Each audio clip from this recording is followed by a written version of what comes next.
TV channel 125 and around the world on myjoyonline.com. My name is Fostina. Sarfo. And I am Emmanuel Samani. Coming up tonight, NPP's flagbearer urges minority MPs to reposition the party as government in waiting and align all parliamentary strategies towards winning public trust ahead of the 2028 elections.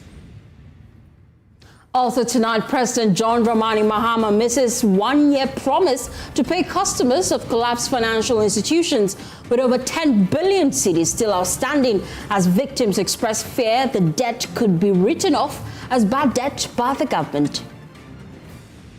Also in the bulletin, we'll tell you about a young lady holding firmly to choral music at a time when many of her contemporaries are moving towards fast-paced genres. More in JoyNews Feature, Born in Harmony. At 8 p.m., Pius Kajabaka comes your way with Prime Business. Economist Dr. Edu Sarfo says the decision by the Monetary Policy Committee of the Bank of Ghana to maintain the policy rate at 14% is justified given prevailing economic risks. And later on in sports, for Ghana to take on South Africa tonight in a must-win game in the ongoing Under-17 African Cup of Nations tournament to avoid an early exit. Well, remember, we are your home of independent, fearless, and credible journalism. Please stay for details.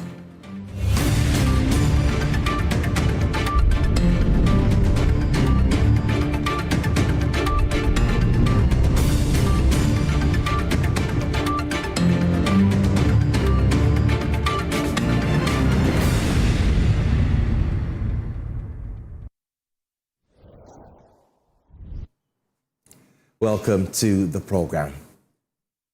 Well, to other stories now. Flagbearer of the New Patriotic Party, Dr. Mahmoud Bawumia, is urging minority members of parliament to intensify scrutiny of government as the House resumes on Thursday, which is tomorrow. Addressing NPP MPs ahead of the new meeting, he said the opposition must now convince Ghanaians it is ready to return to power in 2028 by projecting itself as a credible alternative. There is more in the following report.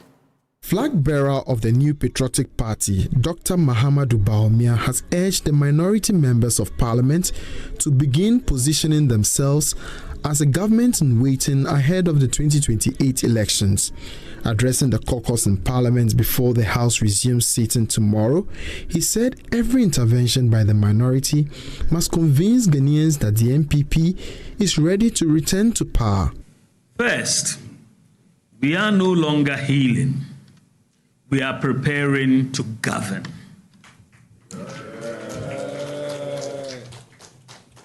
We have finished the period of introspection. We must now position ourselves credibly as a party preparing to govern from 7th January 2029. From this session onward, every word we speak must answer one question in the mind of the ordinary Ghanaian. Can I trust the NPP to run the country again? The former vice president also challenged the minority to intensify scrutiny of the governing administration, describing them as the first line of accountability in parliament. But I have not come only to congratulate you. I have come to encourage you, to strengthen your hands and to remind you that the role you play from this Thursday is bigger than the number of seats we occupy. You are the parliamentary face of the hope that millions of Ghanaians still have in the New Patriotic Party. As Parliament resumes sitting tomorrow, the minority says it is preparing to sharpen its oversight role while positioning the New Patriotic Party as a credible alternative ahead of the next general elections. We shall pay you within the first year in office. Now, that was a promise made by President John Dramani Mahama to victims of collapsed financial institutions during the 2024 election campaign. 16 months later, many of the affected customers are still waiting, with recent comments by Finance Minister Akufo-Addo raising fresh doubts after he disclosed that government currently lacks the resources to settle the obligations. First, take a listen to President Mahama during the 2024 election campaign period. To hear government officials justify the huge amount it is spending to manage the impact of the collapse of Ghanaian financial institutions, which they now put at a whopping 21 billion Ghana cedis. I weep for the many who have lost their jobs, the many who have lost their jobs, the many who have lost their businesses, and the many who have lost their livelihoods as a result of these policies. I pledge on behalf of the NDC that we shall, within 1 year of being in office, pay all funds that have been locked up with the collapsed financial institutions.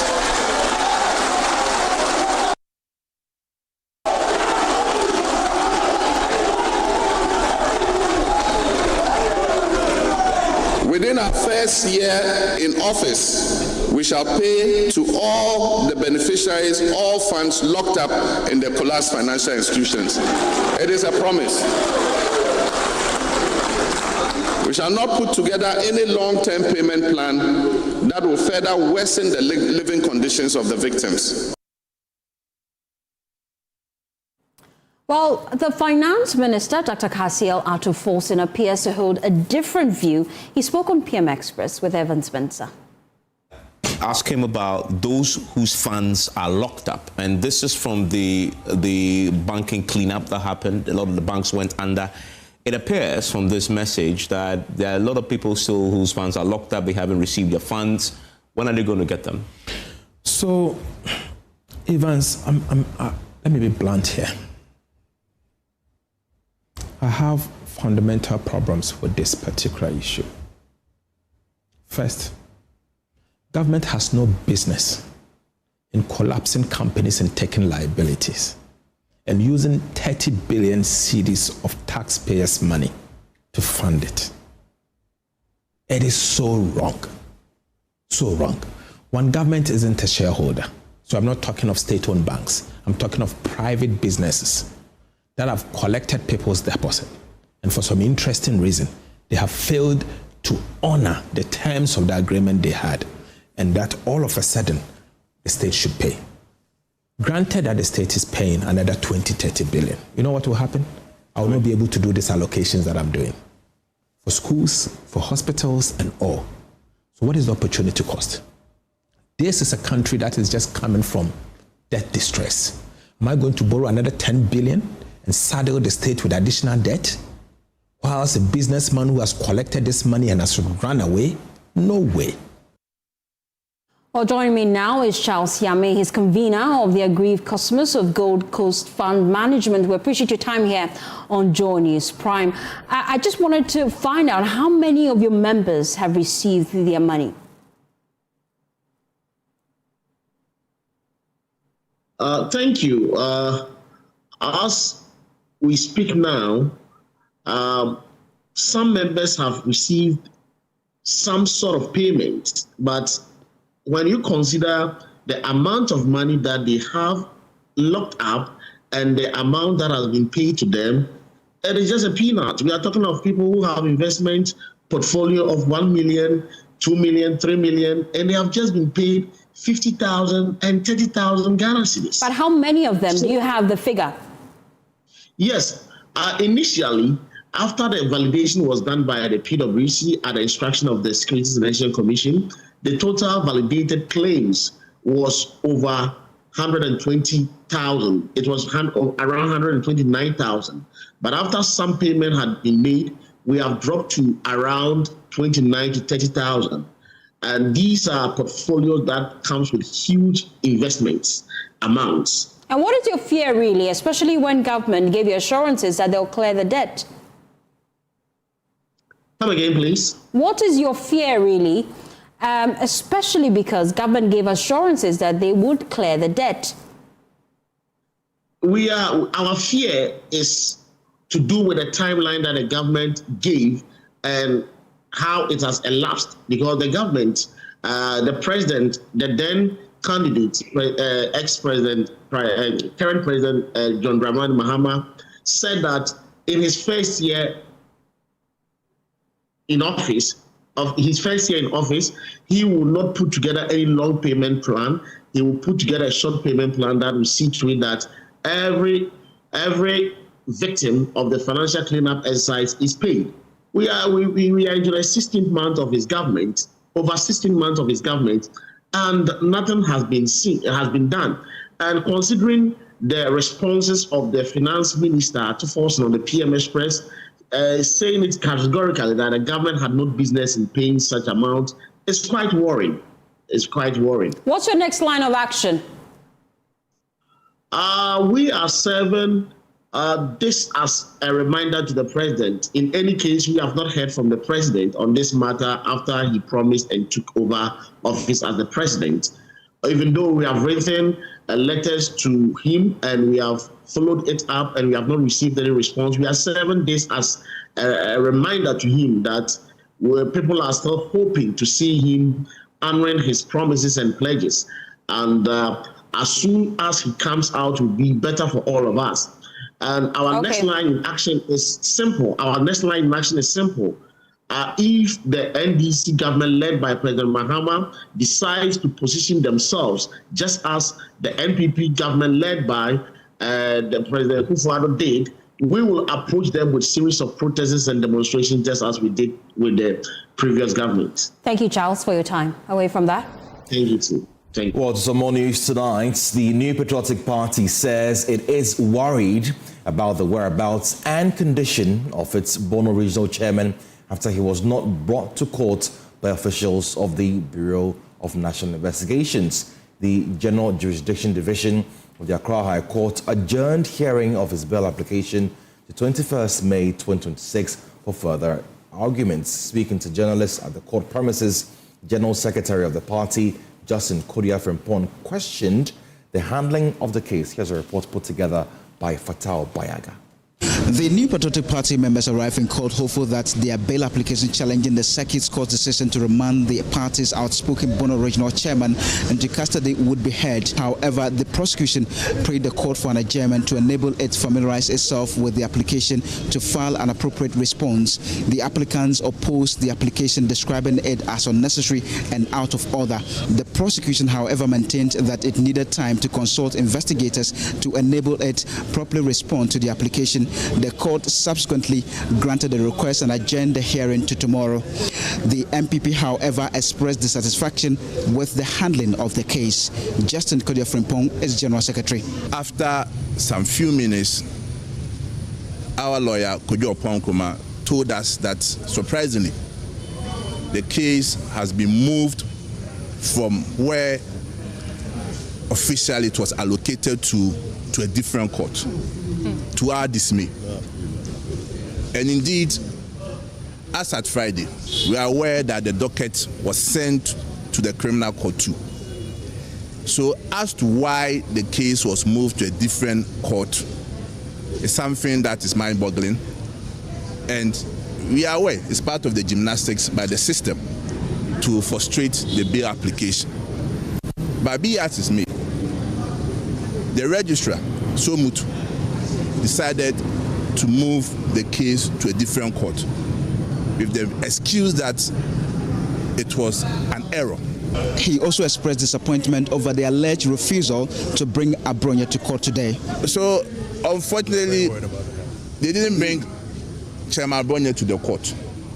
And we are very worried as to his current health status because we didn't see him. So it's something that I wanted to be on record, that we came to the court, we didn't see our chairman at the court today. Meanwhile, the Deputy General Secretary of the New Patriotic Party, Haruna Mohammed, says Ghana's democracy is heading down a dangerous path amidst the continuous harassment of opposition members. You see, what we are doing in this country, we have to be very careful. We have to be very careful. Else, this is going to endanger the peace that we are all trying to protect. This is not the democracy we handed over to His Excellency the President.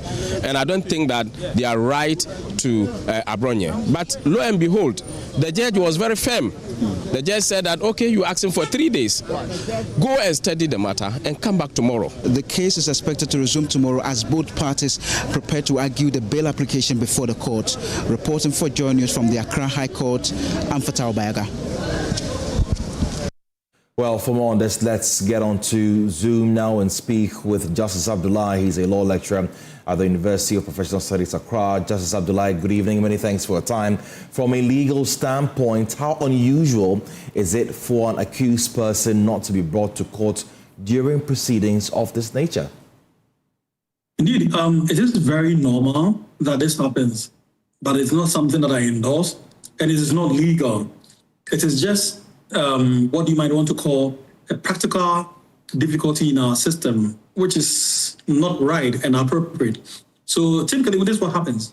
When a person files an application in a criminal matter and the suspect is in custody or the applicant is in custody, what is required is that once you trigger an application, you are supposed to serve the Attorney General with a copy of the application. Now, ordinarily, once you have served the Attorney General with an application, the Attorney General is the prosecutor. So the investigator and the detention center, whether the police or the prison service, are supposed to be informed of this application. And so they are supposed to take steps to bring the applicant to court. Unfortunately, however, this is not what happens in a normal day. And so you, the applicant, would have to take active steps if you really insist and desire that your client has to be in court. The lawyer would have to take more than just filing the application and take active steps to inform the investigator and the detention center, whether the prisons as I've indicated or the police service, so that they will be aware of the application on the hearing of the day and time, and particularly the court as well. So they'll bring the person to court. So if you don't do these things, you would have filed the application, the Attorney General would have been served, but your client would never be in court because the detention center would not be aware, because the Attorney General will not do that work for you. But this is where the rot is. If the system was working well, the moment you file the application, it should have triggered an automatic response to everyone reaction, so that everybody be aware, everybody within the chain should be aware, so that the person will be brought to court. But that's not what happens ordinarily. I also want to find out from you if the last-minute reassignment or change of a court hearing necessarily raises legal or constitutional concerns. Ordinarily, that shouldn't also happen. Once a case is assigned to a court, unless there's a genuine reason of the judge not sitting or difficulty with the judge coming to court, in which case, of course, it would inure to the benefit of the accused person or the suspect who is being brought. Because if he comes and the judge is not sitting, it would mean that he'd have to go back to custody.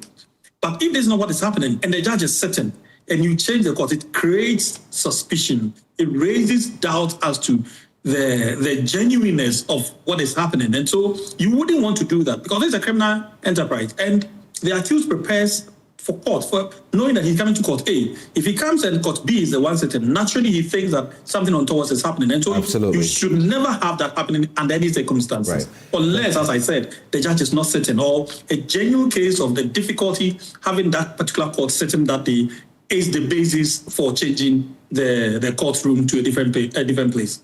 Justice Abdullahi, thank you so much for your time as always. He's a law lecturer with UPSA School. Thank you so much for your time. Let's head now to the Upper West region, where justice delivery in parts of the region is under pressure as 4 district courts are being handled by just 1 magistrate, while Tumu currently has none. The situation is forcing residents to wait for judicial officers traveling from other towns to hear cases. Regional correspondent Rafiq Salam has more in the following report. Justice delayed isn't just a saying in the Upper West region. For many, it is a daily reality. 4 district courts, 1 magistrate, and in Tumu, no magistrate at all. If you look at the district court, we have about 5 or so district courts. The Wa district court is currently manned. But for the other 4 district courts, we have only 1 district magistrate who is undertaking relieving duties as it were managing 3 courts. The supervising judge of the Wa Court, Justice Osewusu Inchi, laid out the staffing crisis to Parliament Judicial Committee during their visit to Wa. Court infrastructure has been a very big problem. If you look at the kind of building housing our district court. It is so deplorable. But there was also good news. The new High Court complex, once stalled, is finally moving. Justice Wusu Uintui credited the committee's intervention for reviving the project. The second court now has a judge, but roads and recruitment remain hurdles. If you look at our library, it is not in the best of shape. If we can, I don't know if provision is made for the new court complex, if we can have a library. Ranking member of the Judicial Committee of Parliament, Bid Anwata Zuma then disclosed that the committee had already helped release funds to complete the Wa High Court complex. Now they are turning attention to the water system. We as a committee will meet the judiciary and whatnot. And so whatever they have presented to us, when we have also come around and then we have known what is happening, then we can make an input. We can ask questions. At the University of Business and Integrated Development Studies, Showbiz, the committee heard that building a law school is tough when lecturers are hard to find. Pro Vice Chancellor Professor Osman Isaka Kantun said Showbiz is expanding infrastructure to cope. Quite challenging though, because to get even qualified lecturers is quite challenging. So we use mostly part-time lecturers to manage our students. Reporting for JoyNews, Rafiq Salam. Wow. Now, the Attorney General, Dr. Dominic Ayini, has expressed disappointment in auditors who worked on the 69 billion government arrears special audit report for flagging a 782,000 bank transaction advice in the report. The amount is part of an 8.4 million cedi arrear claim rejected by the Finance Ministry, for which the AG appeared before the committee to answer to. There's more in the reports by James Aveji.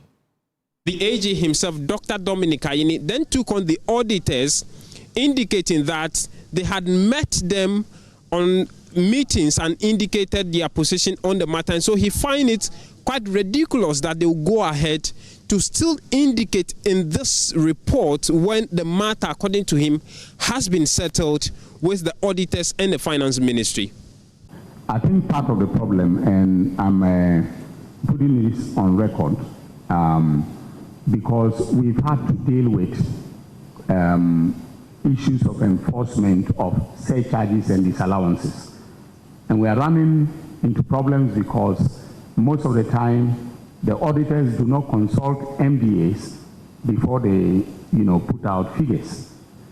In this particular instance, we met with them at the Ministry of Finance. I led the team. We gave all the explanations necessary.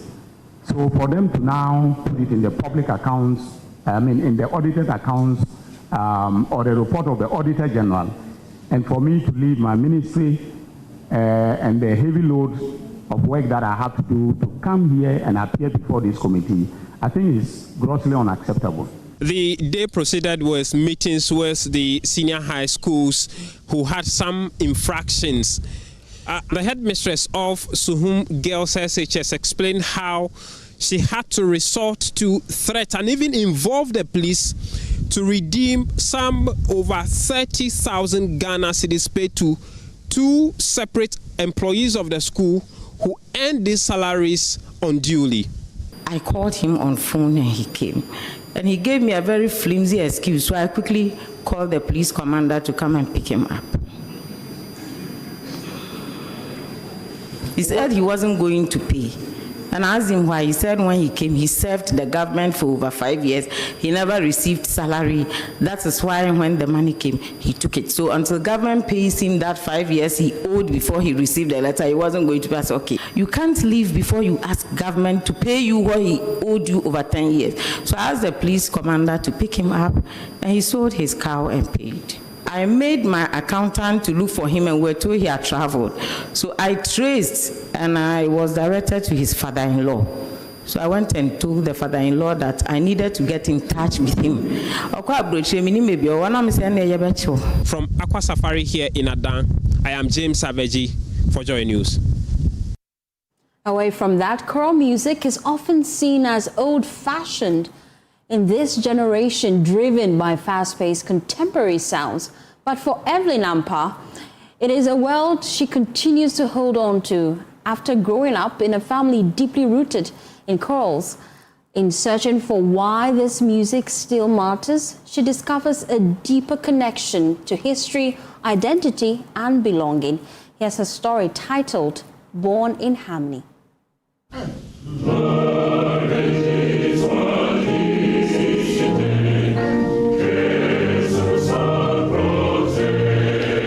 This question comes to me more often than I expected. What exactly do I find in choral music? Sometimes it's said jokingly, sometimes out of curiosity, and sometimes it is said in a way that makes me feel like I need to explain myself. Because to many of my friends, this is music they associate with older people, church services, funerals, with something slow and distant from the world we live in now. And yet, this is where I keep returning. Some people discover music later in life, but for me, music was already waiting even before I understood it. I was born into a family where choral music wasn't just something we listened to, it was something we lived. I grew up hearing rehearsals at home, watching my family sing, and then I fell in love with choral music, and even today, I sing. Guide me, O the great Jehovah. I'm growing in a time where music moves quickly, where songs become popular overnight and disappear just as fast, where attention is everything and silence is almost uncomfortable. So choosing something that does not follow that rhythm can feel like choosing to stand apart. And sometimes I do feel that difference. Because when people ask why I'm still holding on to choral music, what they're really asking is why I'm choosing something that does not follow with the times. So I began to look for answers, not just in what I feel, but in the people who have stayed with this music long before me. People like Dr. James Farikamal, who has spent most of his life in choral music. Choral music gives me the peace I want. It is the most peaceful music. It is the most work with advanced literature.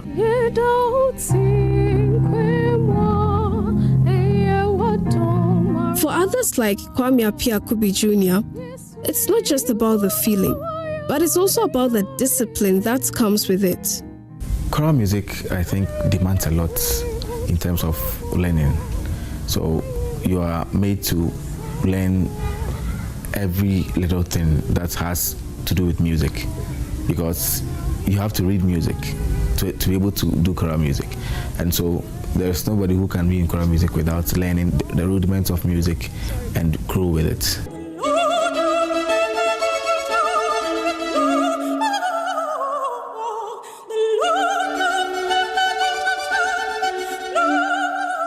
And then there are people like Leslie, whose journey in choral music did not begin with certainty. Like, I didn't want to join. They would destroy my voice. So my auntie came to convince me, because she too, she was a soprano at that time. So I joined a choir at church. I don't regret, because I learned a lot. It has opened, I think, a way for me to be a better singer. But to understand why this music has lasted this long, I have to go beyond the present and look at where it all began.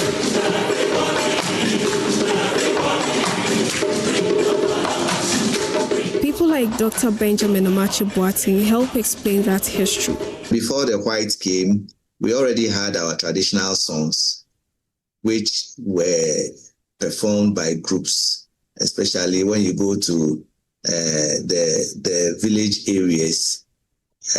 We had a way of singing our own songs, which is choral, is still choral. But if you talk about formalizing, maybe writing it out as people define choral music as music that is written out, then you can say that yes, is the whites who brought it during the time of colonization. Despite all this depth, the question still remains. People often say choral music is for older people. It's because the devices, the elements used to compose such music are very tough and strong.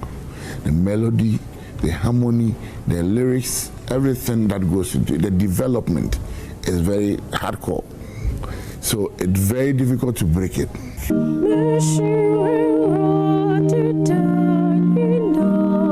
So when they say choral music is for older people, I do not disagree with them. I just know that I found it early and I'm choosing to stick with it. Evelyn Ampa, Joy News, Accra.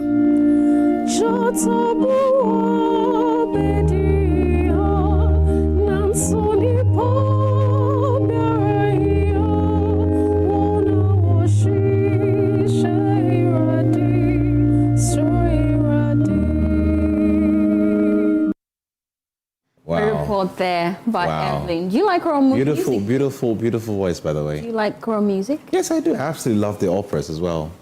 Yeah. But congratulations to Evelyn. She actually works here, so kudos to doing that report. You're still watching JoyNews Prime. We're right back after this quick turn. Please stay with us.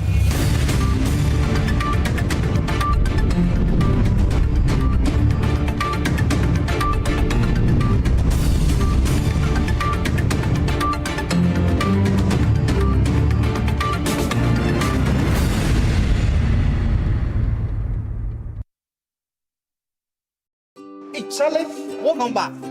The malaria really knocked you down, eh? Charlie, no joke.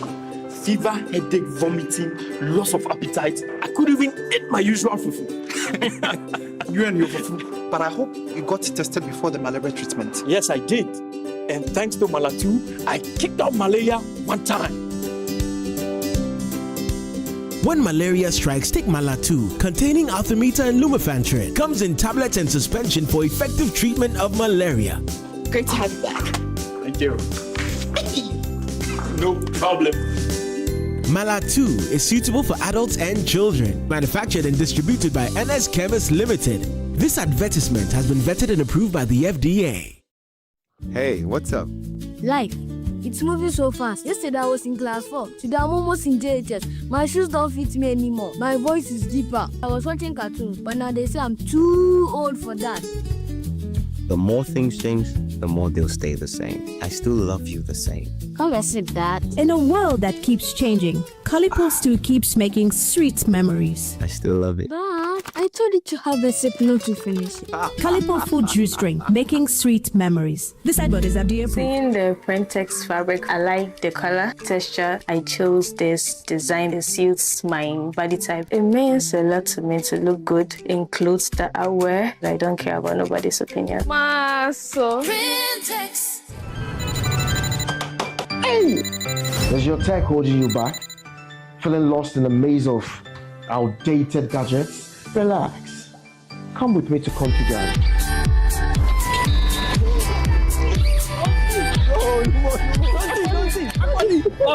Magic. Now I've been international fashion designer. No more pencil than talk matter beer. Coffee Ghana. Classic. Oh, number 1.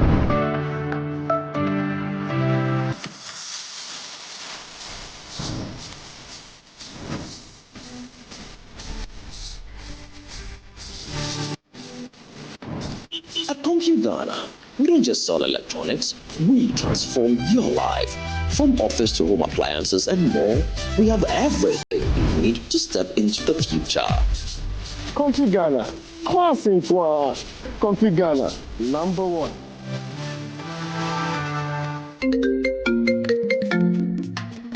Hello, my name is Pamela from Customer Service. Please revalidate your account by texting your Ghana card number to 0500,000 247. Hey, Abili, wabadim. Madam, give me the numbers behind your ATM card. I'm calling from the head office. An email was delivered across to our customers this morning. Confirm if this is your bank account. 100,100,100. Thanks for sending your bank card details. Send the OTP now to avoid cancellation. EcoBank will never call, email, send an SMS asking for your PIN, OTP, bank card, or Ghana card details. Don't get played. EcoBank, the Pan-African Bank. Hello, please, I'm calling from Customer Experience Center. Another week is here on the greatest of all time show. My name is Giovanni Clip, and tonight we're bringing you talent. Contestant number 1, let's bring Baby Car. Let's bring. You did it for you. Cut. Oh, there is a leakage. Where's the plumber? For quality and durability, insist on Syntex pipes. If you want quality, this be where you belong. Strong, tough, and reliable. Your perfect match to your trusted Syntex pipe.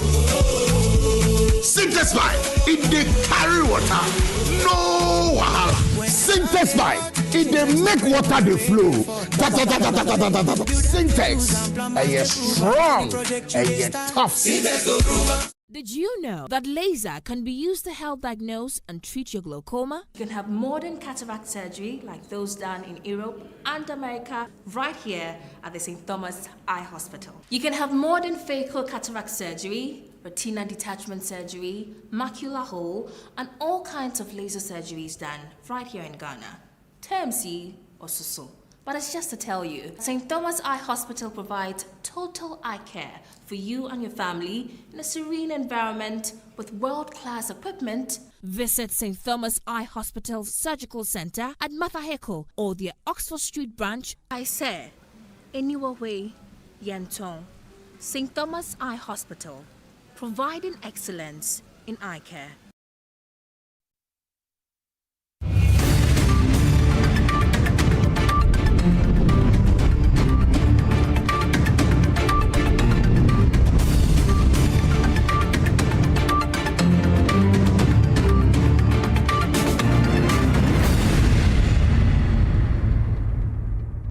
Welcome back from the break. To other stories now.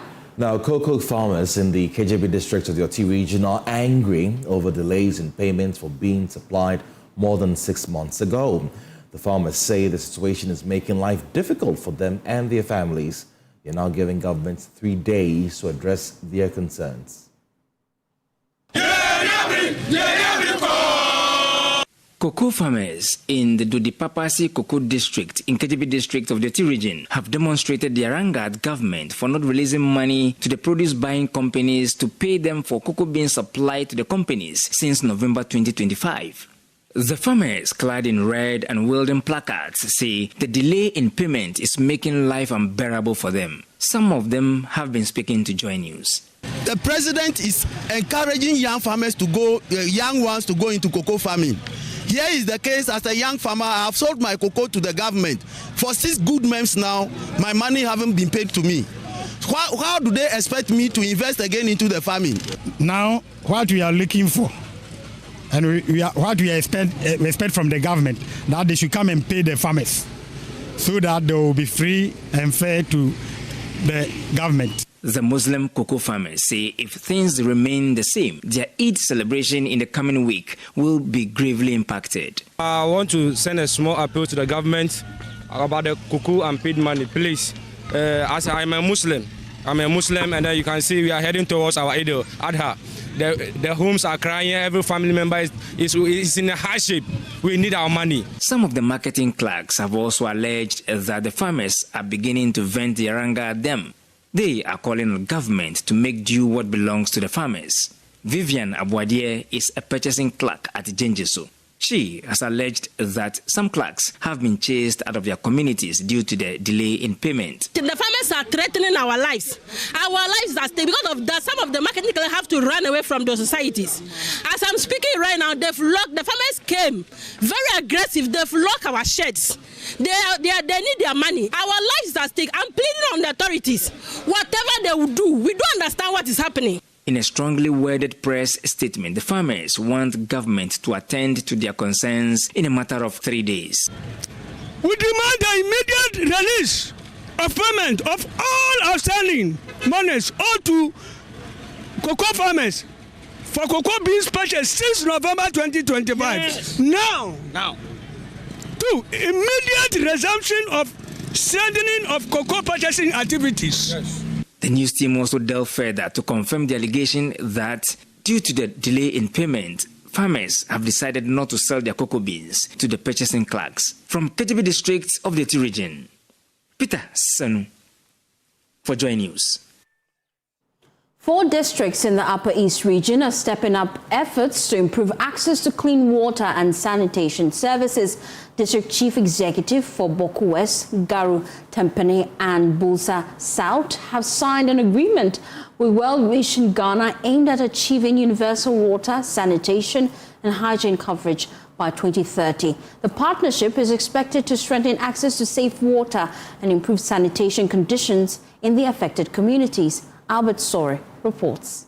The engagement and dissemination meeting brought together district chief executives, officials from the district assemblies, development partners, and WASH sector stakeholders to discuss strategies to achieve universal service coverage for water, sanitation, and hygiene services across the Upper East region. The event was organized by World Vision Ghana under its Water, Sanitation and Hygiene WASH business plan themed Mapping the Blue Thread. As part of the meeting, participants reviewed progress and challenges in the delivery of WASH services in underserved communities and explored ways to mobilize resources and improve coordination to meet the 2030 Universal Access target. The signing of the Memorandum of Understanding by the 4 district chief executives and World Vision Ghana was the major highlight of the event, symbolizing a renewed commitment to improving safe water access, sanitation facilities, and hygiene practices in the beneficiary districts. Signing on behalf of World Vision Ghana was the Associate Director for Water, Sanitation and Hygiene, Robel Wamisho. What we have done here today is an important milestone in the journey towards reaching everyone everywhere in the targeted districts with sustainable WASH services. We have crossed an important milestone that we ensure the joint implementation of plans to achieve objectives stipulated in the World Vision Ghana's WASH business plan and the medium development agenda of the respective districts. The district chief executives who signed the MOU were James Ayamwego of Boku West, John Abugba Abare of Garu, Joseph Mbila of Timpani, and Ann Musa of Bulsa South. They assured stakeholders of their readiness to work closely with World Vision Ghana and other partners to improve WASH services and ensure that residents in their districts have access to safe, sustainable water and sanitation facilities. Tomorrow news tonight, residents of Amomaso in the Ahafo region travel on motorcycles over poor roads to access health care. This is because the local chips compound lacked resources. Now, the Underground Mining Alliance, a service provider to Newmont Ahafo South Mine, has stepped in to support the facility with equipment. Emmanuel has more. The Amomaso Chips Compound serves 4 farming communities, Amomaso, Panaba, Center, and Ninchiama. Despite the heavy reliance on this single facility, healthcare workers here have been operating without foundational medical tools, turning the clinic into a mere transit point for referrals. Joyce Sarfo is the facility in charge. Today we are very happy and sincere gratitude go to Underground for their donation to Amomaso Chips Compound. We're having some challenges not having beds, but today their donation have helped the primary healthcare services. And also the autoclave that they brought also have reduced our general infection here. The company says it mobilized extra budgetary resources to procure delivery beds, BP apparatus, a fetal Doppler, and circumcision instruments immediately after receiving the company's distress call. Joseph Asare is UMA's purchasing supervisor and a member of the CSR team. The UMA, as a mining company, we know that we have been impacting a lot about the environment that we are working around. Actually, we have communities around that we are working on their land. And it is our duty to ensure that the people that we are working with or the communities around are also benefiting from us. There are a lot that we have been doing for the communities. And this place is called Amoma. We receive a letter from them as well. They are also part of our mining communities with some requests that they needed for the achieved compound. We saw that there's a need for that. We are looking for value for money. Whatever that we are buying in the name of the company wants to ensure that the people are putting those items or facilities into good use. Traditional leaders have also lauded the company's intervention. Nana Asamoah III is the Odikru of Amomaso. We are very grateful to UMA Subika for this timely intervention. Men in the community frequently have to carry their pregnant wives or heavily injured relatives on motorbikes toward the highly deplorable Amomaso road just to reach Itotoso. This donation is a dream come to pass.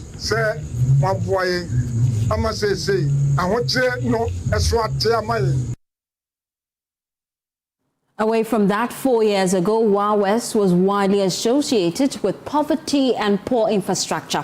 Today, the district has been recognized for recording Ghana's fastest decline in multi-dimensional poverty. The Wild West branch of the National Democratic Congress attributes the progress partly to interventions by a Member of Parliament for the area, Peter Lancheni-Tobu. Rafiq Salam reports. For years, Wild West district was known for one thing, being left behind. Today, it is the district with the fastest drop in poverty in Ghana, a 37.9 percentage point fall in just 4 years. And on the ground, you can see why. NDC Wild West Constituency Chairman Matthew Barry stated that the numbers reflected real work on the ground. Today marks a great day in the history of Wild West. We are gathered this morning to celebrate a great achievement of our district. Our Wild West used to be among the districts they call the most poorest and vulnerable districts in Ghana. And today we are celebrating a history that Wild West have moved from that bad perception to a level that we must be happy with. Mr. Barry credits the shift to targeted interventions led by MP, Superintendent Retired Peter Lancheni-Tobu, school fees for hundreds of students, funding for women-led businesses, the Future Today youth projects, and projects to tackle water, health, and security. Now, creative professionals and businesses in Ghana can now have access to a more affordable Adobe software package following the launch of Creative Cloud Standard for Teams in Accra. The package, launched by Adobe in partnership with Reddington, includes tools such as Adobe Illustrator, Express, and Firefly. Organizers say the platform is designed to make creative work more accessible, flexible, and cost-effective for users. Nancy Kumsin reports. Adobe, in partnership with Reddington, has officially launched the CCT standard in Ghana. The country manager for Reddington, Social Jaiswal, says Ghana was chosen because of its growing role as a hub for digital transformation. Ghana play a #1 position. Ghana is a hub for a digital transformation and economic technical economy. That is why we decided to launch first in Ghana, then we are going towards Nigeria, then we are moving to Kenya. The pre-sales engineer at Adobe, Caleb Onjula, explained that the partnership with Reddington is strategic in expanding Adobe's reach. He also clarified the difference between the CCT standard and Adobe's existing product offerings. So it is less cheaper than what has been there. Number two, the difference is on the credits. In Adobe Creative Cloud, there is a tool called Firefly that utilizes credits for generating videos and for generating images. as you generate images, you utilize your credit. It's like buying a phone credit or a communication credit. As you call someone, the credit is reducing. So that is how Creative Cloud offers this solution or utilizes this solution.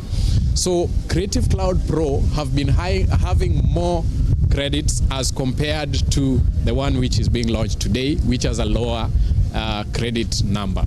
Partner account manager Joseph Odo noted that with the CCT standard, customers gain access to a wide range of Adobe tools at a significantly lower cost compared to the Pro versions, making it ideal for smaller teams and organizations. So they are giving us all the products, that's the 20 plus Adobe products in the CCT, that's the standard. And the price is 60% half of the Pro and the higher versions. Because with this you have all the products for SMEs, and you can use from 2 users and then 9 users. So if you can't buy like for the 100 users, 50 users, you can buy from 2 to 9. And this, I see that it's very good for especially the Ghanaian youths whom we want to start up something and then go professional. The Creative Cloud standard for teams by Adobe is designed by emerging markets in mind, helping SMEs, creative professionals, and marketing teams work more efficiently using software that is simple, accessible, and flexible. For JoyNews, Nancy Kumse's report read to you.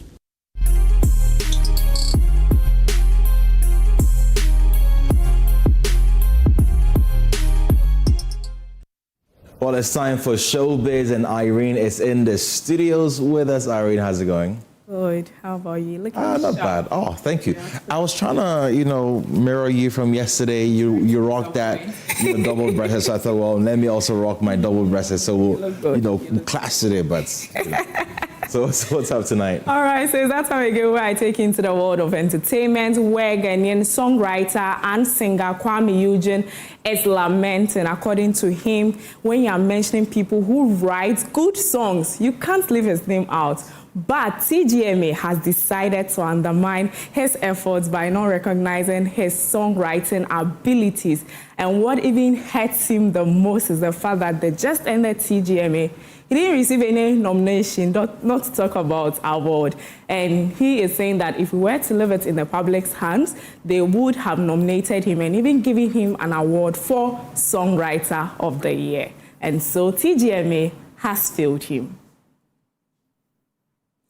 All right, now away from that to our second story, Ghanaian artist Bello God is making a very interesting revelation about his music journey. He is crediting Stonebwoy for his rise. According to him, a single comment from Stonebwoy under one of his posts went viral, and that made him gain recognition he has been wanting as an up-and-coming artist. And so he says thank you to Stonebwoy, because to the world, you may see it as a comment, but to him, it's really motivated him, inspired him to do more. And guess what? He's even eyeing the Grammys. What's your relationship with Stonebwoy? A very good relationship. Like an industry father or something like that. Yeah. How did you meet him? So it was through the song also. Okay. I just posted the song, the first one that got to, blowers. So Stonebwoy heard it. He understands Ewe. Okay. So he was like, where was I a long time that he has never even heard of me, small one. Mm-hmm. So he actually commented on my video, like he does for multiple people. Yeah, not just me. But mine, I didn't take, because I took it personal. I did like so many videos that Stonebwoy have commented on my video. And the videos that I did posting that caption even blew more than the video that they commented on that.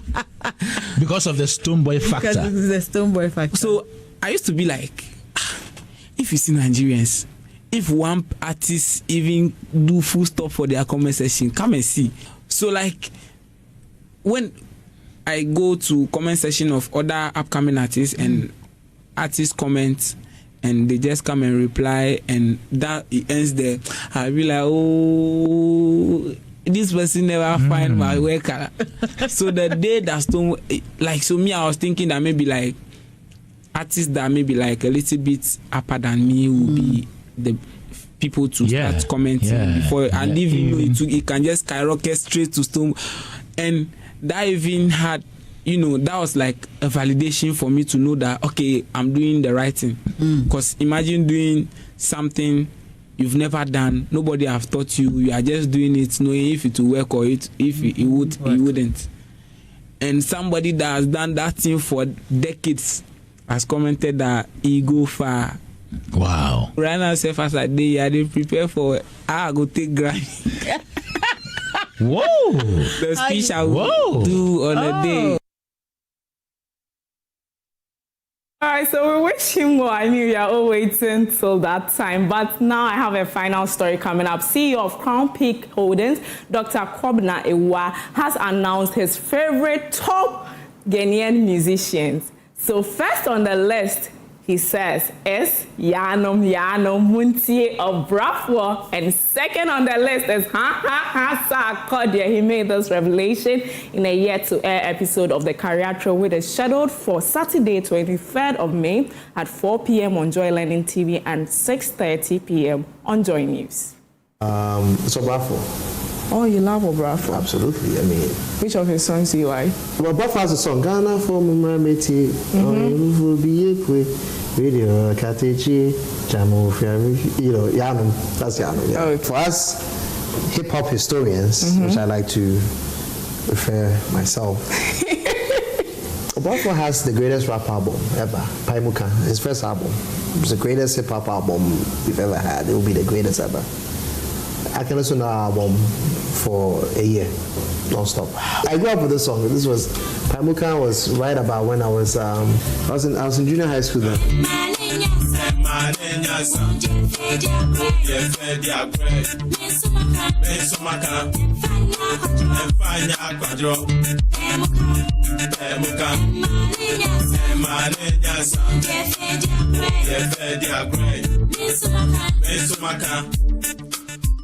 The second will be Sarfo. I think Sarfo is an extension of Brafwa.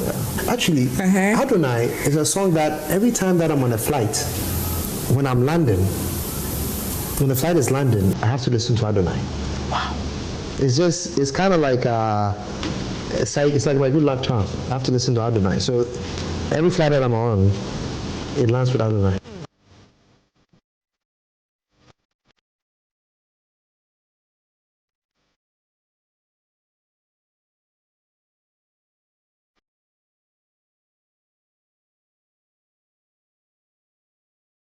Is Sarfo also your favorite? Well, I love Sarfo. I mean, yeah, Sarfo is great. And you love Brafwa. Yeah, but Castro, we lost Castro way too early. Yeah, but yeah, that song is a banger. Yeah, that's all I have for you today. Yeah, thank you so much, Irene. And that's our show, and that's how we wrap up with Joy News Prime here on Joy News. Of course, you can find more news when you log on to our website. It's myjoyonline.com. My name is Emmanuel Samani. I'll see you same time tomorrow. Have a good evening. Bye-bye.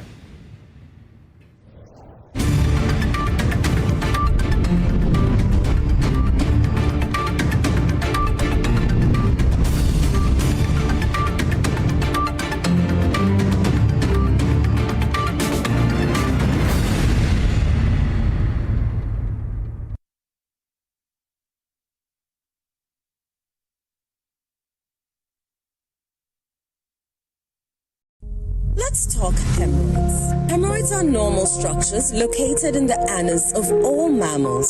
But it is only man who suffers hemorrhoidal disease because of the erect posture we have assumed and the squatting that we do to empty our bowel. Hemorrhoids consist of a special type of blood vessels which fill with blood when we are moving our bowel and help to cushion the anus against the force of transmitting the stool. Afterwards, they empty their blood, collapse, help seal the anus to maintain continence. Over time, these vessels lose the elasticity of their walls, become dilated, permanently filled with blood, leading to congestion of the hemorrhoids. The symptoms of hemorrhoids are bleeding and prolapse of the hemorrhoids when passing stool, itching and feeling of warmth in the anus and anal discharge. Laser, ligature, and longo are the modern, minimally invasive, most effective, and painless methods of treating hemorrhoids today. Muntaba Hospital, first Ghana Colorectal Center, in to serve a peculiar health need. Discover Willow Lane in Sakumono, one of Ghana's most prime community. These expertly designed 4-bedroom homes feature a private elevator, 4 ensuite bedrooms, private balconies, walk-in closets, and a gourmet kitchen and a maid's quarters. Perfect for families, executives, investors, and retirees. Our community offers a swimming pool, playground, and 3-tier security for your peace of mind. Experience the ultimate in comfort, convenience, and community here at Willow Lane, Sakumo. Visit waylead.org or call 0240-111119 or 0308-040500 to book your tour today. Waylead, your trusted home builder. For decades, we have helped businesses connect with their trade partners all over the globe. From Ghana to Burkina Faso, Côte d'Ivoire, Benin, Togo, Senegal, China, Morocco, France, Netherlands, and many other countries. We have made it possible to bring Ghana to the world. We have brought small and medium businesses closer to their customers across the regions in Ghana with our SME support facilities. We have brought relief and smiles to the faces of families with our employee personal loans. With our cutting-edge technology and digital support, we take the burden of complex thinking off you, making life simple. That is who we are, as close as a partner. Bank of Africa. We are indeed the African bank with the global reach.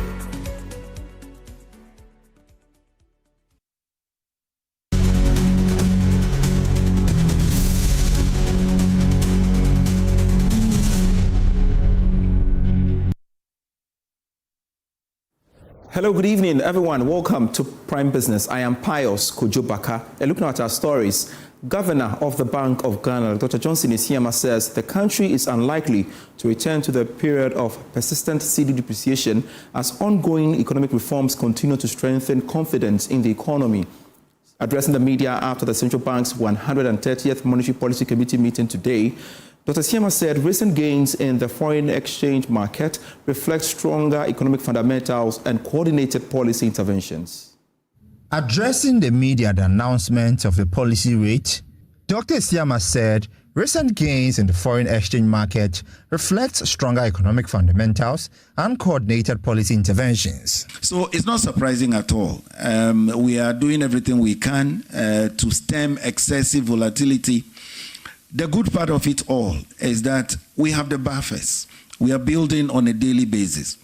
At times you might see the buffers a little, deep. It doesn't mean anything has gone wrong. Remember, it's on a daily basis. Our trade account is improving. He also maintained that the central bank is not artificially intervening in the foreign exchange market despite recent pressures on the Ghana cedi. We are not intervening. We are rather building reserves. The auctions are a regular part of our intermediation efforts. Now I have the head of financial markets right here. Those of you who would want some additional explanations, he'll be here. He's ready to explain to you what he does. So we are not intervening. We are still building reserves. I've given you the figures. But for now, the pressures are real, and we understand why they must be there at this time. Dr. Isiama also reiterated that the central bank has not abandoned the ECD project. There was one pilot that was done in some corner of the country. However, considering how heterogeneous we are as a society, we need to do a couple other pilots, and then there are other preparatory requirements.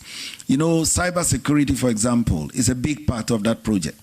We are doing some work, to upgrade our resilience as far as cybersecurity is concerned.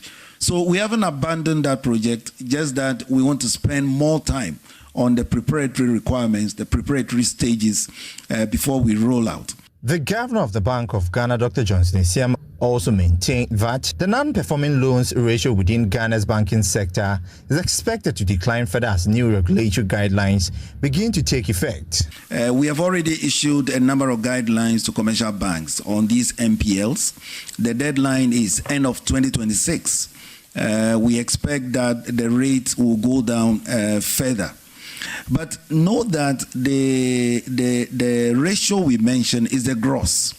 That is without taking out the fully provisioned loans. The monetary policy rate serves as the benchmark interest rate that influences borrowing costs for commercial banks, businesses, and consumers across the economy.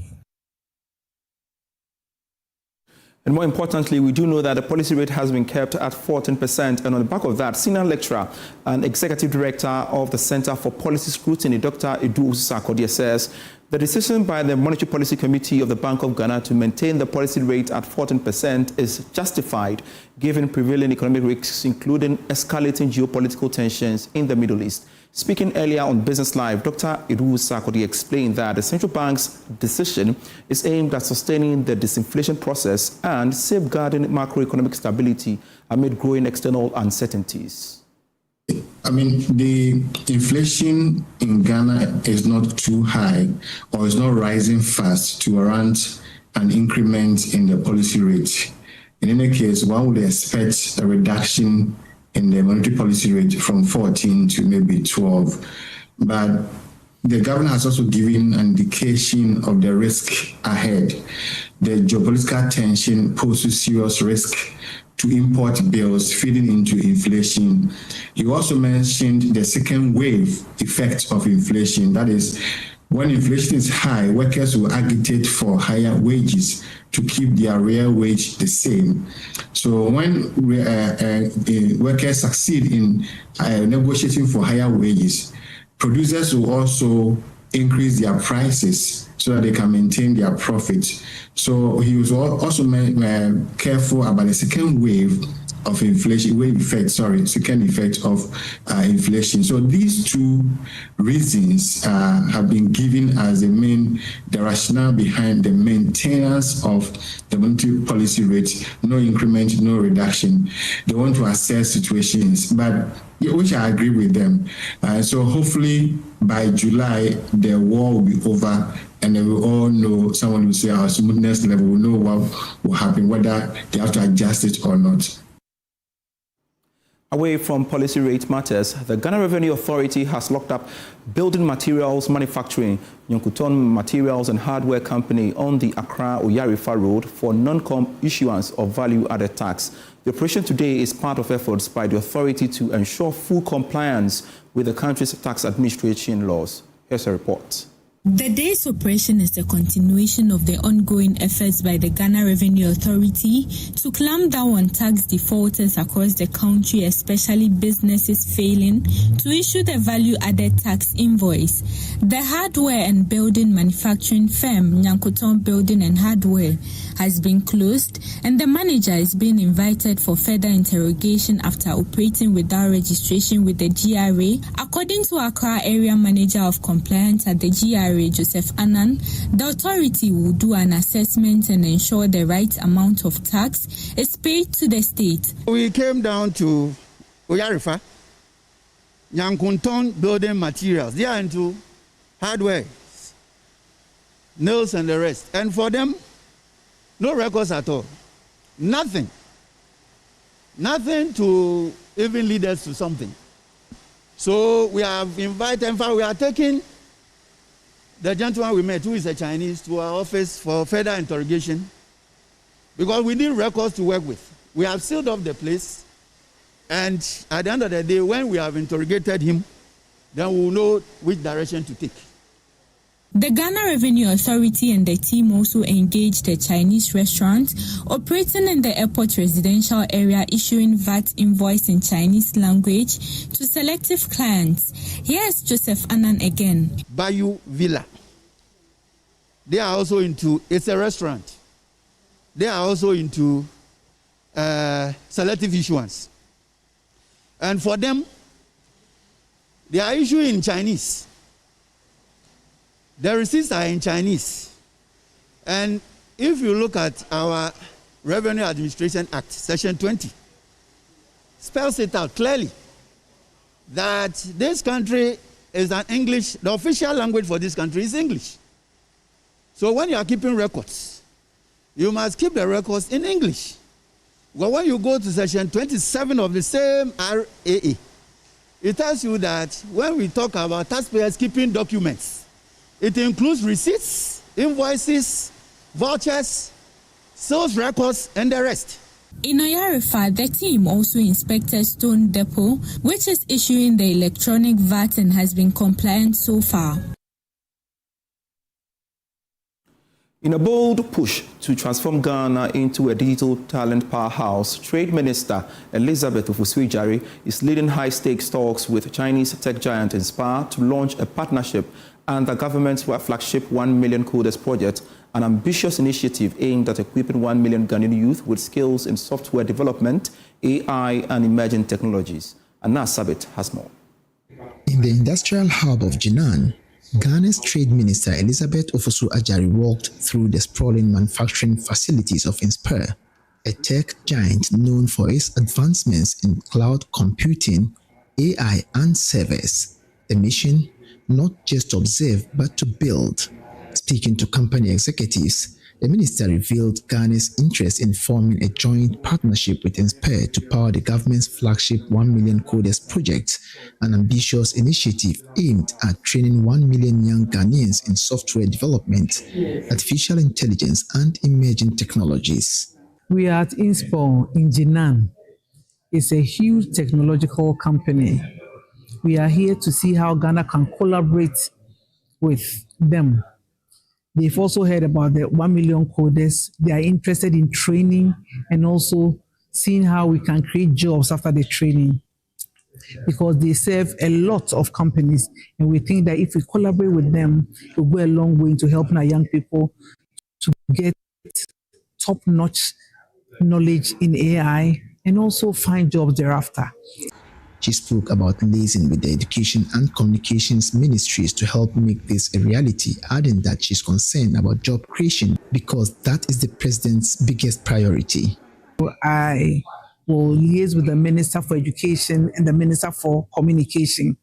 This falls within their domain, but even as we explore the world to look for investment, we come across interesting things that don't fall directly under our ministry, but will be very useful for the country. And we create that avenue for the relationship to start. So I think this is very good. The president is poised to create jobs for our teeming youth. We have unemployment issues in Ghana, and anything that we do should be geared towards creating jobs. You realize that this year's budget was even about job creation. So even as I look for investment, I'm also looking for how we will be able to create more jobs for our people, even if it doesn't fall directly under investment and it helps our youth to get jobs. Then you know that I'll be passionate about it and follow to make sure that it helps the country. On the receiving end, Francis Liu, Deputy General Manager of Inspire, welcomed the proposal with enthusiasm, adding that the company is keen on working together on this project to support Ghana's digital transformation. I'm very happy to have you here. It is our honor, and I think you can have more and more times to come to Inspire and to come to China. Yeah, per se, we perceive the China and also the Ghana have a good relationship, right? And we are a state-owned company, and so we have the responsibility to make Ghana much more beautiful. Yeah. With talks underway, this visit signals a major step toward positioning Ghana as a tech talent hub, one line of code at a time. From Jinan, Anna Sabit, JoyNews. Tourism operators across the country can now access licensing and other regulatory services without traveling long distances following the rollout of the Ghana Tourism Information System. The digital platform is expected to make it easier for operators to pay levies, renew licenses, and process operational documents online. Nancy Kumsen has more. The tourism sector is moving more of its regulatory processes online with the launch of the Ghana Tourism Information System, GTIS. The platform by the Ghana Tourism Authority will allow operators to renew licenses, pay levies, and access services digitally without visiting multiple offices. Chief Executive Officer of the authority, Marilyn Wajeto, says the initiative is aimed at improving efficiency, transparency, and compliance within the industry. If we truly want to transform tourism into a major pillar of national development, then we must first fix the foundation. And that foundation begins with systems. It begins with making regulations easier, compliance simpler, and participation more inclusive for every tourism operator across the country.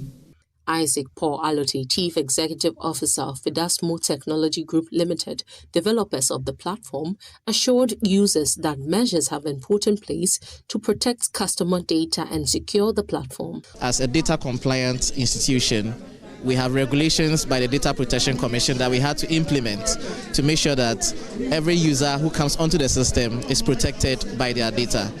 We are also an ISO 27100,000 certified, which is another layer of security that we must follow. And so we implement a lot of top security measures to protect the user and their data. Authorities say the system will help reduce delays, improve accountability, and simplify regulatory processes for tourism operators across the country. Nancy Kumson's report for JoyNews. The Ghana National Chamber of Commerce and Industry says this year's 6th Chamber Business Awards will focus on recognizing businesses and leaders leveraging artificial intelligence to drive productivity, innovation, and competitiveness. Speaking at the launch here in Accra, President of the Chamber, Stefan Mezan-Abbas, said the theme, which is AI and the future of enterprise in Ghana, reflects the growing role of AI across manufacturing, services, agriculture, and trade. Here's more. The Chamber said the 2026 edition will introduce categories and special citations for firms that have integrated AI in operations, customer engagement, data analytics, and workforce training. Speaking at the official launch of the 6th Chamber Business Awards, President of the Ghana National Chamber of Commerce and Industry, Stefan Mezan-Abbas, said the awards will recognize startups, traditional businesses undergoing digital transformation, and institutions providing AI skills and solutions to the private sector. It's also going to be evidence-based approach that we are going to use. And also our objective is to reduce biases, strengthen public confidence, and ensure that the awards reflect excellence, impact, innovation, compliance, and sustainable performance. Chief Executive Officer of the GNCCI, Mark Bedouabwaji, added that the awards platform will be used to push policy and infrastructure support that makes AI adoption easier for SMEs, including access to data, digital skills, and affordable cloud services. AI is very relevant. That is the average Ghanaian business. Probably is now catching up with us. But with certain sectors like the financial sector and the insurance sector, AI is driving those sectors. And I'm sure that within the shortest possible time, all the manufacturing sector, the agri sector is going to be driven by AI. So AI is the tool for development now. For manufacturing sector, it's being turned around a lot of key activities. So for businesses, as I said, we are encouraging them to adopt AI because in the next 2, 3, 4 years, AI will drive the economy. Chairman of the Awards Planning Committee, Prince Akwaku, explains to Joy Business how a company can be nominated for the awards. What we are doing is that instead of asking the companies to nominate either themselves or another company should nominate, we are using secondary data to get to shortlist the companies, and from there we will send them the questionnaires to verify and also to fill up, and then give us information to validate what we have found in the secondary data. What happens is that whilst the selection criteria goes on, you notice that a lot of companies also, a lot of issues also come up where you see that with the various sectors, you may have to divide them or you may have to categorize them. So whilst the technical committee goes on, if there's a need to do to divide, we'll go ahead to do that. The 6th Chamber Business Award is scheduled for November 2026 in Accra. Nominations will be opened in August with an independent panel of industry, academia, and technology experts handling the selection process. UBA Group Managing Director Oliver Alawuba says stronger partnerships between banks and businesses will be critical to sustaining Ghana's improving macroeconomic conditions and supporting private sector growth. Speaking during a customer engagement forum, he noted that Ghana's declining inflation, stable exchange rate, and improving investor confidence present opportunities for businesses to expand across Africa with support from financial institutions. At UBA's Customer Engagement Forum, Group Managing Director Oliver Alawuba said the bank is positioning itself to support businesses in Ghana through financing, technical expertise, and market access as the country's economic conditions improve. According to him, partnerships between banks and businesses have become increasingly important amid global economic uncertainties, including rising petroleum prices linked to tensions in the Middle East. I've seen a great improvement in the macroeconomic conditions in Ghana.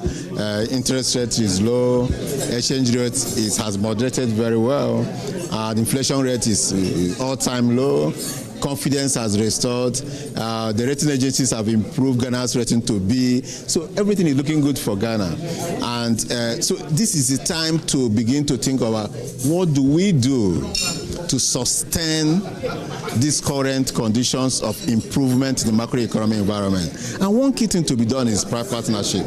So we as a bank, United Bank for Africa, sitting on a balance sheet of over $20 billion, we can begin to partner with companies, okay, and see how can we ensure that we sustain the present improvements in the economy. And this is coming, at the side of all we hear happening in the Middle East and the effect that is having on the African economy and even Ghana. He also emphasized the importance of customer feedback in shaping the bank's future services and support systems. Oliver explains that the bank is using direct engagements with the customers to better understand their needs and improve customer experience, business support, and long-term partnerships. One of the things we did today talking to customers is to get feedback. What does the customer want? What has been the customer's experience? What would the customer want us to do more? Now, those feedbacks are key. For me, feedbacks are like unsolicited resources that the customer is a resource. So we in UBA seek feedback as resource. So we internalize that resource and use that to improve our customer engagement and support. Because when the customer is supported more, UBA gains more. UBA says it will continue to strengthen partnerships with businesses and customers to support economic growth, improve market access, and enhance private sector competitiveness across Africa. GCB Bank PLC has handed construction tracks to Time Innovations as part of efforts to support business growth and strengthen Ghana's transport and logistics sector. The partnership is set to highlight the growing role of financial institutions in supporting private sector expansion and industrial growth. More in this report. GCB Bank has reaffirmed its commitment to supporting Ghanaian businesses through strategic financing and partnerships aimed at driving industrial growth and job creation. The bank officially handed over construction trucks to Timeline Innovations at a ceremony attended by business leaders and stakeholders within the transport and logistics sector. The initiative highlights the growing role of financial institutions in supporting private sector expansion and strengthening Ghana's infrastructure and haulage industry. Speaking at the event, board chairman of GCB Bank, Professor Joshua Alabi, reaffirmed the bank's confidence in Timeline Innovations' ability to execute projects effectively and on schedule. We at GCB, we are very confident that with the right support, Timeline Innovation Limited will deliver on time and properly. So without any hesitation, we decided to offer our support to the company. And like we heard right from even the minister, they are even ahead of time. So we are really vindicated. The government is vindicated. And we are very confident that with their work, jobs will be increased, communities will smile, and overall, the country will see massive development. Chief Executive of Timeline Innovations Company Limited, Alhaji Osman Inusa, described the handover as a major milestone for the company, indicating that the additional fleet would improve operational efficiency, enhance service delivery, and expand the company's capacity within the sector. By the grace of God, we are going to create one of the most modernized companies that anybody have ever seen in Africa, by the grace of God. We are going to take Ghana to the next level. As you have Americans, other countries come to work here, we also go to America, China, and other places and work and bring back the dollars to Ghana and stabilize the economy. So the vision is big. We cannot achieve the vision alone. We need everybody's support. The prayers, the love, the advice, everybody on board, all hands on deck. As we are just beginning, what we are seeing is just beginning. So we wish to create 10,000 more employment by the end of this year.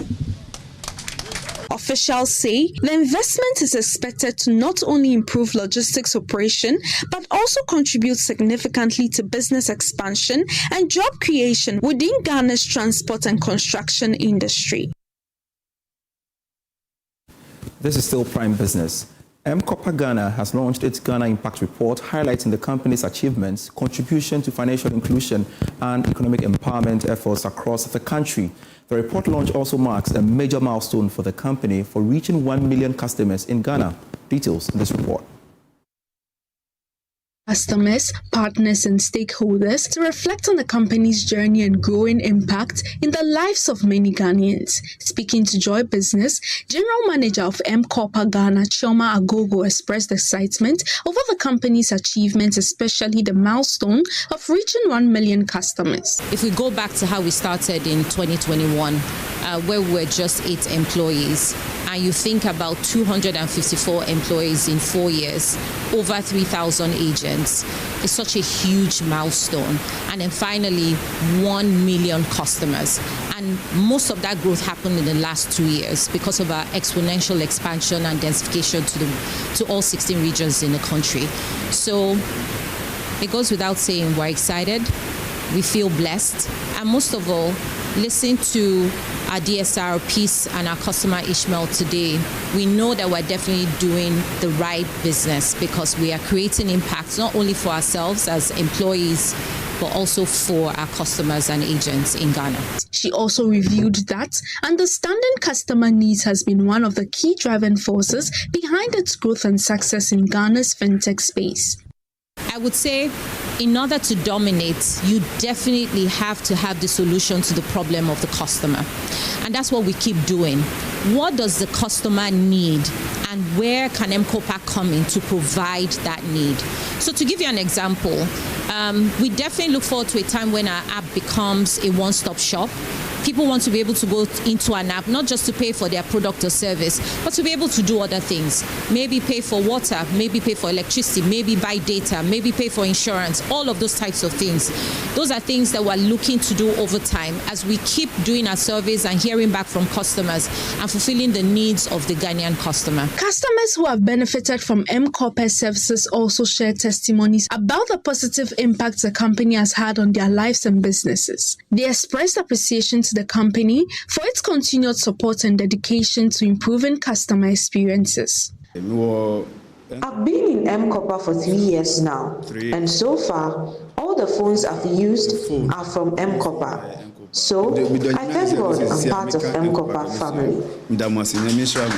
I'm called Peace Yayura Awudi. Where I used to stay was not good, but through M-Copper, I've gotten money to rent a nice apartment for myself. I'm really happy to be part of M-Copper. Management of M-Copper Ghana says it remains committed to deepening financial inclusion and expanding opportunities for more Ghanaians through innovative financing solutions. Thanks so much for watching Prime Business. I am Pius Kojobaka. Razak Musbao is next with Prime Sports.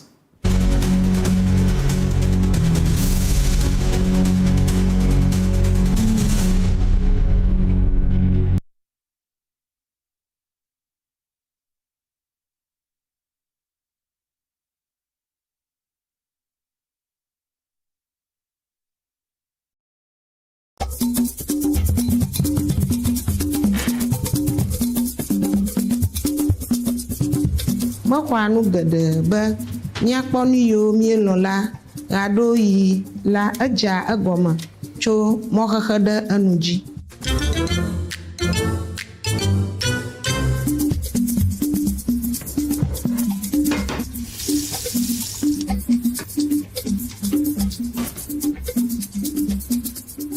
Belele na memedina sese eshi ayo.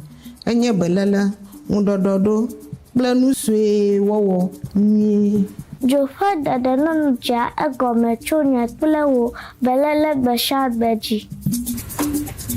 Good Conduct, Great Life is brought to you by Indomie. Tastes great. More Kivo inside. Kivo Gari Soaking Mix. Taste of Ghana. Putting on just the fabric isn't really enough. You have to put on your confidence. I chose this printed fabric because it symbolizes hope and success because of the color and the texture. Maso Printex.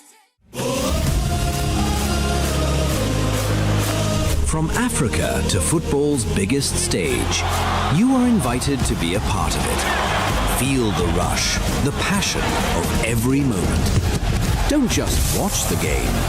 Live the FIFA World Cup experience. With VIP seatings, exclusive lounges, gourmet dining, priority access at every turn, luxury all around you. Seamless, effortless, exceptional. Because this is more than a ticket. This is your FIFA World Cup 2026 experience.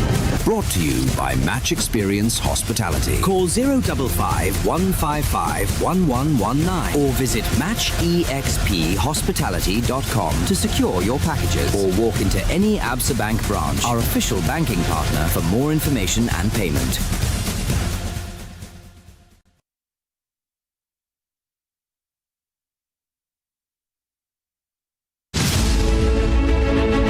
Ghana's young people are witnessing climate change, not in textbooks, but in their communities. Changing rains, flooding, drought, food insecurity. Their stories are real. And now it's time for the nation to hear them. JoyNews, in partnership with the Africa Climate Collaborative at the University of Ghana, CDKN Ghana, Beyond the Science, and YEFL Ghana, proudly present a national dialogue on Ghana's youth and climate change. Trained youth climate reporters, one national platform, powerful community stories from across Ghana on radio, TV, digital, and social media. Join us for an evening of storytelling, expert dialogue, and recognition of Ghana's boldest young climate voices. It's live on JoyNews, Thursday, 21st of May 2026, 6 o'clock to 8 o'clock. Youth Voices, Climate Stories, the future of climate action in Ghana by Ghanaian.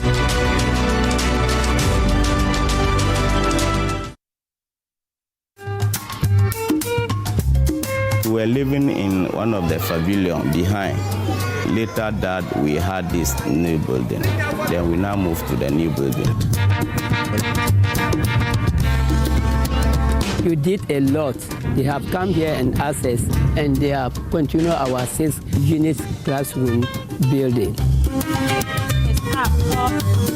A lot has changed. After documentary, we had 60 tables and chairs, then a 10-bedroom teacher accommodation. We have never been fair to these young children. The children are suffering. We applied for school feeding, which will have also helped to increase the enrollment. The impact has been great in terms of enhancing duty bearer responsiveness, in terms of responding to the infrastructure needs, in terms of teacher availability. We are seeing that there's progress.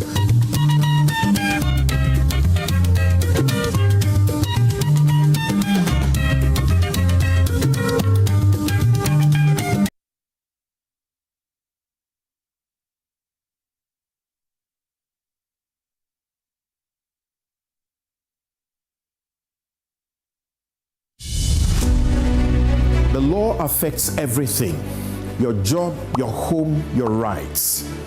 But for many, the law feels distant, complicated, full of big words, and bigger confusion, legal jargons, constitutional twists, hidden loopholes.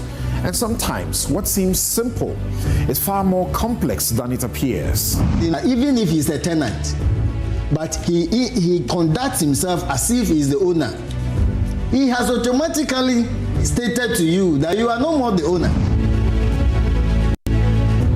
That's why there is the law, a program designed for you to break it all down, to explain, to clarify. The ends of justice are that the outcome must be fair, it must be conscionable, it must be equitable, and it must be just. The law, it's your legal lights, it's your health law. On JoyNews, independent, fearless, credible.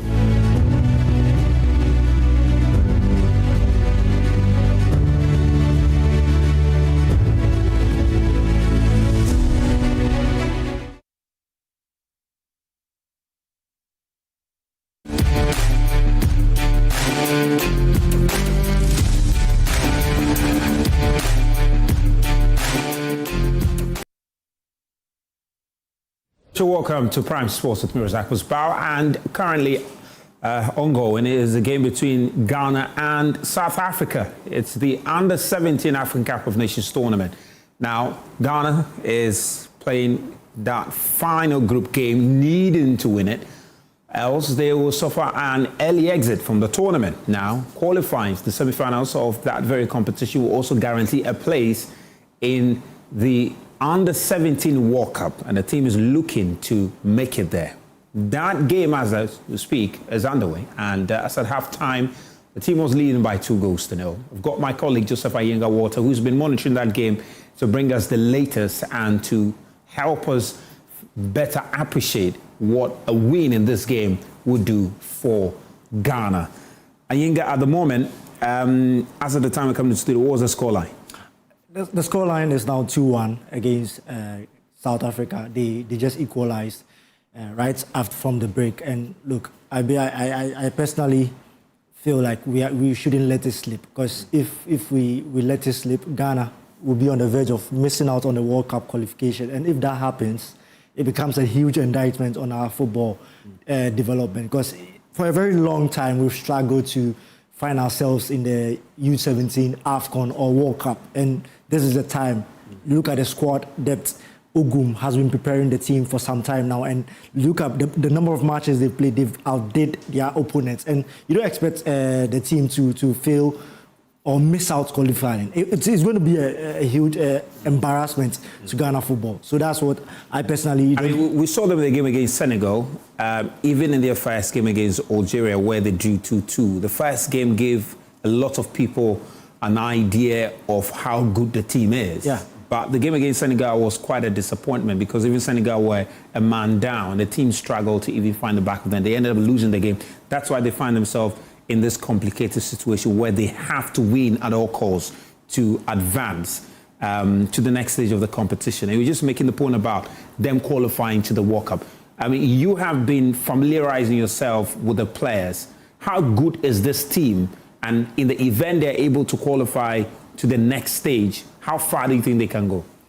This squad, I mean, Ghana has a genuine chance of qualifying to, or probably winning the AFCON, U17 AFCON, because you look at the number of players presented in the squad. We have arguably one of the best defenders in the team, Jacob Pote, in that defense, and you have Maxwell Awuli, Michael Awuli, another brilliant midfielder, and then Joseph Nabi, the captain.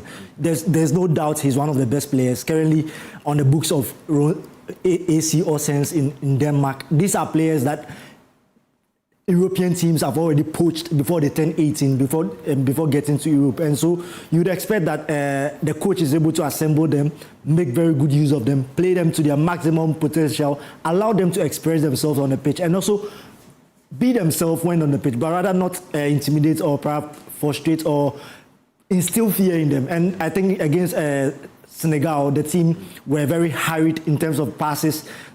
Clearance was also very hurried. So it's something I didn't really like when I was watching. And as viewer, when you were watching the Senegal match, you see that the team wasn't really playing as they should have played. So against South Africa, there's been a much improvement and a lot of, you could see that Ogum has allowed the boys to be themselves. And he's effected 6 solid changes, and that is playing to a perfect match for the team. You could see the likes of Nabi coming on in this very match started, and he's already scored 2 penalties. Against so for the 2 goals Ghana have scored in this game have been penalties. And one of them is what we have on the screen, and this was what, the first goal? The first goal against South Africa. I mean, look at how Wazala took on the player before he being brought down in the box, and that was brilliant from Erenga. He has never been part of the previous lineups, but then he makes a comeback, he makes a starting lineup, and look at the performance he puts up, and that tells you how brilliant this team is. If you are able to manage them, take good care of the boys, and then get the right materials for them, and not shout. I'm emphasizing on that bit on the boys. I think they're going to go far in the tournament. And that was the captain, Joseph Nabi, effecting that penalty, which gave Ghana the lead. And as we speak at the moment, Ghana is leading in that game. It's a crucial final group game. The Ghana need to win to qualify to the next stage of the competition and also secure a ticket at the next World Cup. And it looks like the team, if they're able to hold on to this, they just might be able to do that. The other game that has also happened is between Senegal and Algeria. And Senegal, as things stand at the moment, Algeria have got 4 points, and if Ghana win, they will also get 4 points.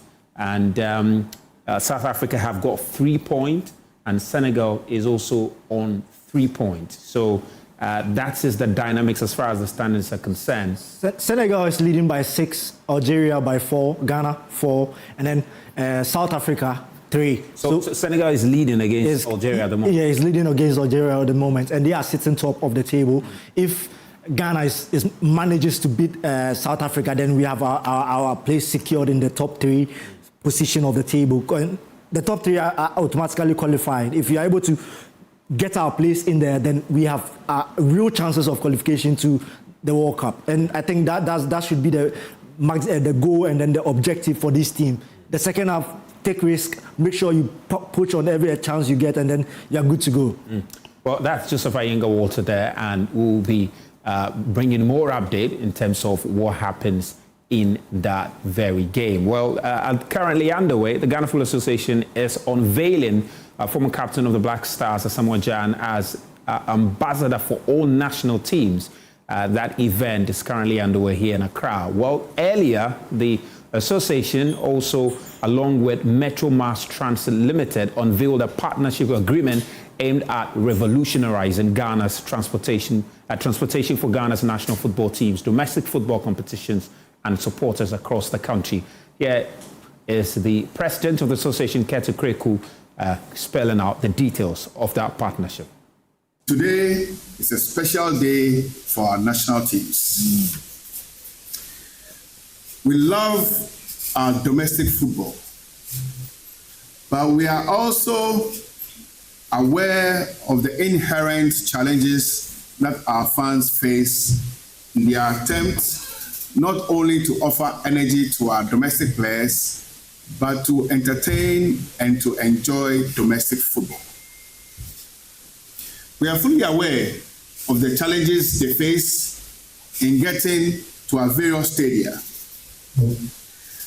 And because of this particular reason, today we have a partner, we have a friend in Metro Mass Transit. And Metro Mass is coming on board with a new fleet of buses to create comfort for all of you.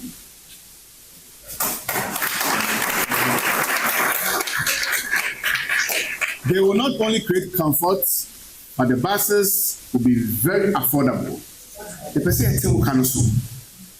So that you save money and take care of the family at home. This is the idea behind the latest relationship I'm talking about. Now, the Asante Hene Otumfuo Osei Tutu has pledged his full support for Ghana Sports Fund following a high-level engagement with officials of the FAN at the Minchia Palace. The delegation, led by Professor Koyo Enim Wright, says the Ghana Sports Fund is determined to build a credible and sustainable financial system capable of transforming sports into a major contributor to Ghana's economy and development. There is more in the following report by Ivy Setoji. The visit formed part of ongoing nationwide stakeholder engagement by the Ghana Sports Fund to introduce its mandate and build strategic partnerships aimed at securing sustainable support for sports development in Ghana. Leading the delegation was the board chairperson of the fund, Professor Koyo Enim Wright, alongside the administrator of the fund, Dr. David Kofi-Waku, and the deputy administrator. The delegation briefed the Asantehene on the vision of the Ghana Sports Fund and its long-term objective of building a credible and sustainable financial structure to support sports development across the country. Speaking to journalists after the meeting, Professor Koyo Enim Wright said that Asantehene warmly welcomed the delegation that expressed strong interest in the objectives of the fund. It's heartening to know that he was quite receptive and offered his support wherever and however we may need it, and gave some advice on the way forward. I think, like everyone who listens to what the sports fund mandate is, there's a real desire to make sure that it succeeds because it's beneficial not just to Ghana but also to Ghanaians. And so he lent his voice and added his voice to everyone who has supported this initiative so far. Administrator of the Ghana Sports Fund, Dr. David Kofi-Waku, explained that the fund seeks to go beyond occasional financing of sporting activities to establish a sustainable system capable of transforming sports into a major economic and developmental pillar. We are just trying to set the fundamental principle or foundations for every fund to be sustainable. So we are building the credibility structures that everybody, both in Ghana or outside Ghana, can trust this fund, donate to it, or give us huge sums of money to help build sport. So we are inviting both corporate, faith-based organizations, individuals, and everybody to come on board in building Ghana Sports Fund. The Asantehene pledged his support to the Ghana Sports Fund.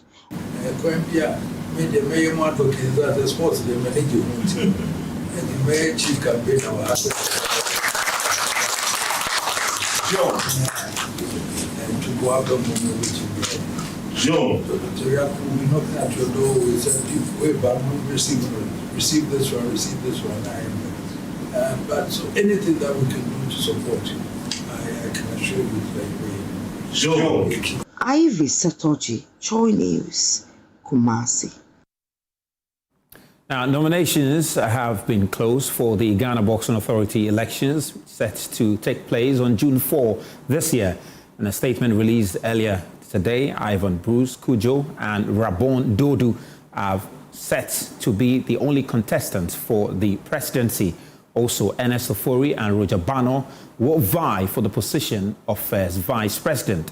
Now, speaking after filing his nomination, presidential aspirant Bruce Kujo explained why he's best fit to lead the authority. I've been in promotion for some time now, and looking at how things are going, it's not to the best to my ability. So therefore, I thought of, coming in to change the way things are being done in boxing.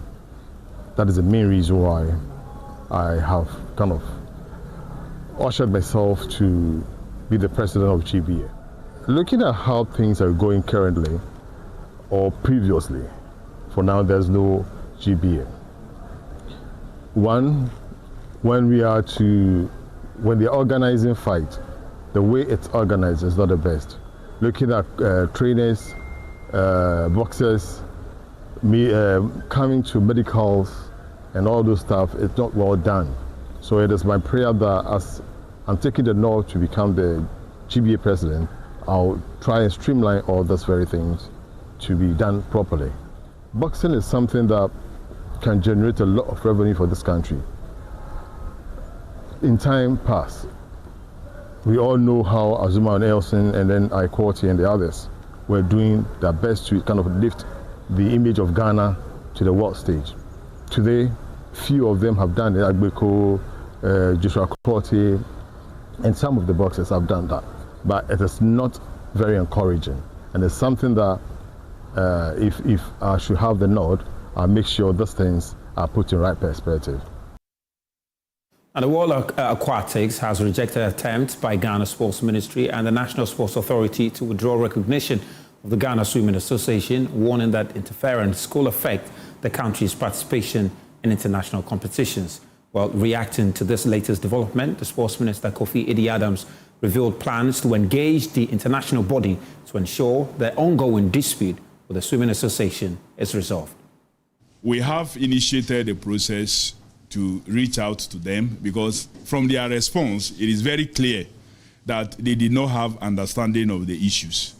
They have been misinformed, and usually federations love to hide. The dispute began after the National Sports Authority announced it had withdrawn recognition of the Ghana Swimming Association, citing petitions from several swimming clubs calling for reforms and new elections within the federation. The Sports Ministry subsequently said it will not recognize any Congress organized by the current Ghana Swimming Association leadership if it does not follow agreed procedures. However, World Aquatics has since written to the Sports Minister, Kofi Addo, stating that the Ghana Swimming Association remains the only recognized national federation for aquatics in the country.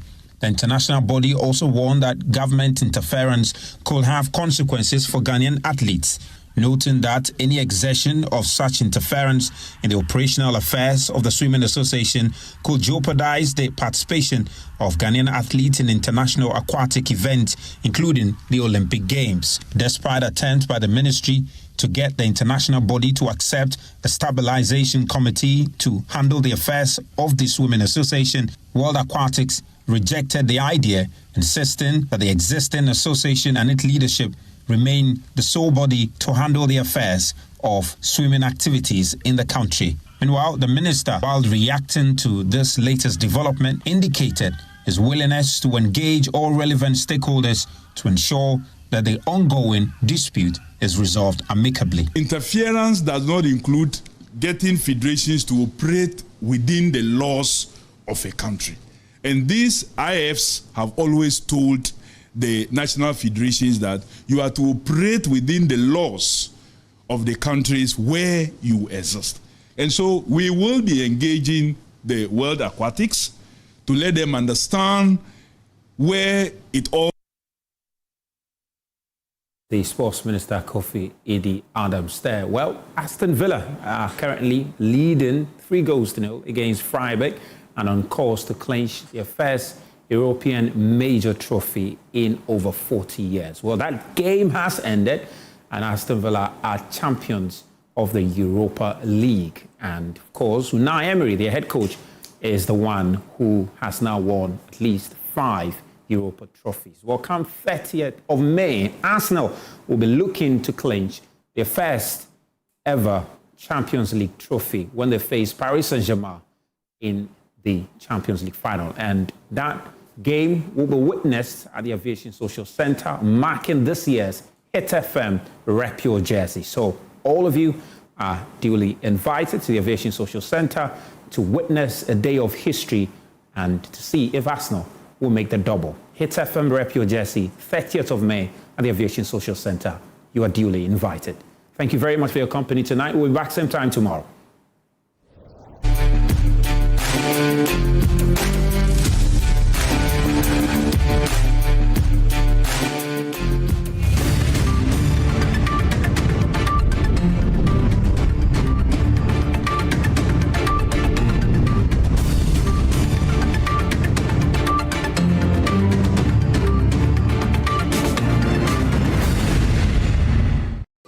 Charlie, welcome back.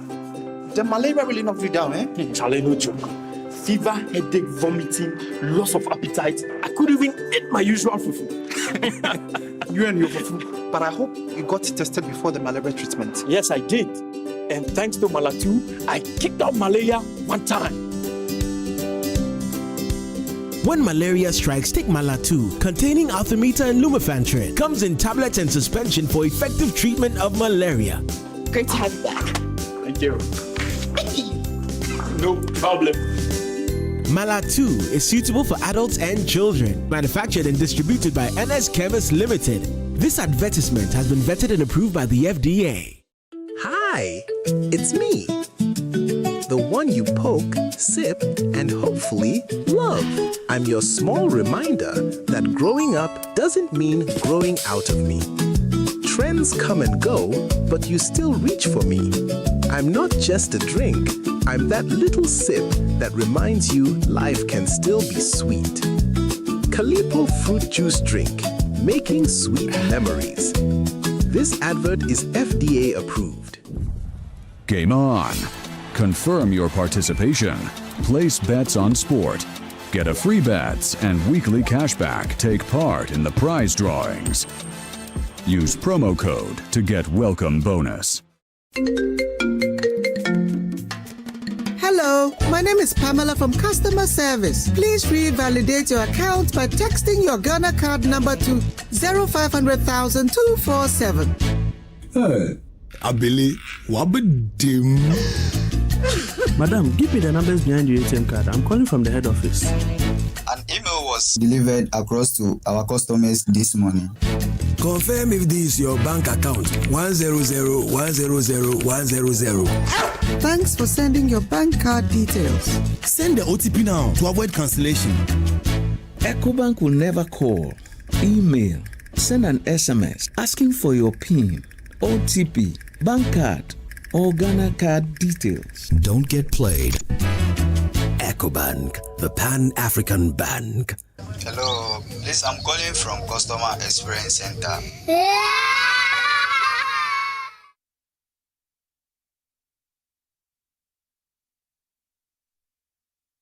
People look in envy at Rwanda, Malaysia, and Singapore. What it took to get them where they are we prepared to do that? Singapore still has corporal punishment, but all the human rights lawyers are in Ghana, though. When Akufo-Addo was in power, do you know how we hold in neck? But there is a new political party in power, a new sheriff in town. I will not be boxed into submission.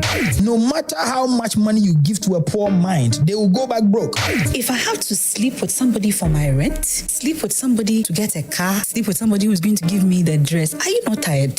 Neutrality about journalism is a fallacy. You cannot be a football fanatic and say that you are neither Kotoko or Hearts. Your mom is in the kitchen and you're like, I have rehearsal, so you won't help mommy cook. We're gonna have an audacious sister who doesn't know how to cook. Wow. Talk, no, they cook rice. And when do children go to school and when don't children go to school? Yeah, bomba. It's the Columbia classes.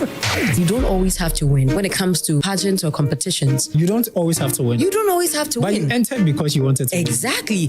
When I find somebody saying my boss didn't like me, that's why I left. It's weird because we are constantly looking for very competent workers and we don't want them to leave.